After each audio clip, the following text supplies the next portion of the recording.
सीमांचल के सभी सम्मानित वोटरगण बल्कि पूरे बिहार के वोटरों, आदाब और सलाम। मैं आपकी खिदमत में अर्ज करना चाह रहा हूं कि बिहार में तकरीबन 65 लाख लोगों का नाम वोटर लिस्ट से हटा दिया गया है। ये 65 लाख इलेक्शन कमीशन का दावा है कि ये वो लोग हैं जो लोग मर गए हैं, जिन लोगों की डबल एंट्री थी, जो लोग शिफ्ट कर गए हैं या जो लोग लापता हैं। अगर उसको आप 65 लाख को आप भागा दे दें 243 विधानसभा सीटों में से, तो तकरीबन 26 से 27 हजार फी सीट होता है एक एक विधानसभा में। लेकिन किशनगंज में हमारा कुछ ज्यादा लोगों का नाम हटा है। अमोर बैसा में हमारे 45,000 लोगों का नाम हटाया गया है। किशनगंज विधानसभा क्षेत्र में 49,000 लोगों का नाम हटाया गया है। कोचाधामन में 30,000 लोगों का नाम हटाया गया है। बहादुरगंज में 31,000 लोगों का नाम हटाया गया है। ठाकुरगंज में 29,000 लोगों का नाम हटाया गया है, जो अनुमान से ज्यादा है। ये जो वोटर लिस्ट अभी आपके बीएलओ के पास आया है, इसमें आपका नाम चढ़ गया है, तो इससे आप संतुष्ट और मुतमईन मत हो जाइए। ये प्रारूप है, इसको कहा गया है ड्राफ्ट रोल है। ये है कि आप जिंदा हैं, आपने अपना नाम चढ़ा लिया है। 2003 के हवाले अगर आपने दे दिए हैं वोटर लिस्ट के, काफी नहीं है। वो 11 कॉलम में से एक कॉलम का सबूत आपको देना है, जिसमें जैसे कि जन्म प्रमाण पत्र है, बोर्ड का सर्टिफिकेट है, पासपोर्ट है, आवास प्रमाण पत्र है, 87 से पहले का बैंक खाता वगैरह है। तो हमारे लोगों के पास चूंकि पढ़े लिखे लोग कम हैं, इस वजह से उनके पास बोर्ड सर्टिफिकेट नहीं है। लोगों के पास जन्म प्रमाण पत्र भी नहीं है। 2006 के लोग जन्म लिए थे, उन्हीं का नाम 2024 में चला, और 2006 में 100 में सिर्फ 16 आदमी का नाम वोटर लिस्ट में चला था।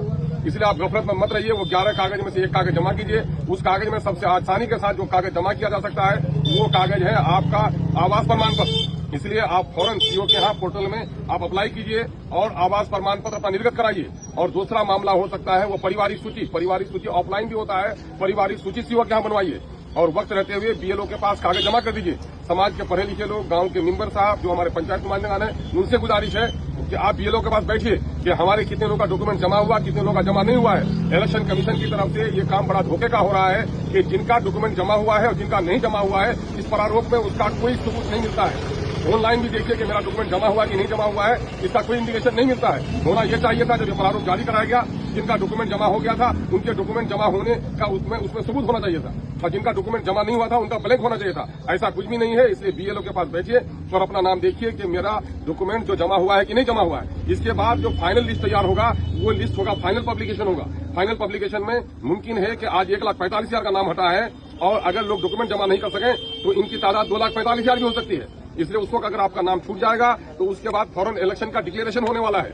आचार संहिता लागू होने के बाद आप अपना परमाना लेके फिरिएगा, आपका नाम नहीं चढ़ेगा। इसलिए सब काम छोड़कर सबसे पहली फुर्सत में आप लोग अपना जो बीएलओ है उसके पास जाइए कि मेरा जो सर्टिफिकेट हमने दिया था उसमें आपने सर्टिफिकेट जमा किया है कि नहीं किया है। ये धोखा है इलेक्शन कमीशन की तरफ से। जो लोग सर्टिफिकेट जमा किए उसको सबूत मिलना चाहिए था, जो लोग फॉर्म जमा किए तो फॉर्म मिलना चाहिए था। लेकिन इन लोगों ने बीएलओ ने घर में बैठकर कर दिया है।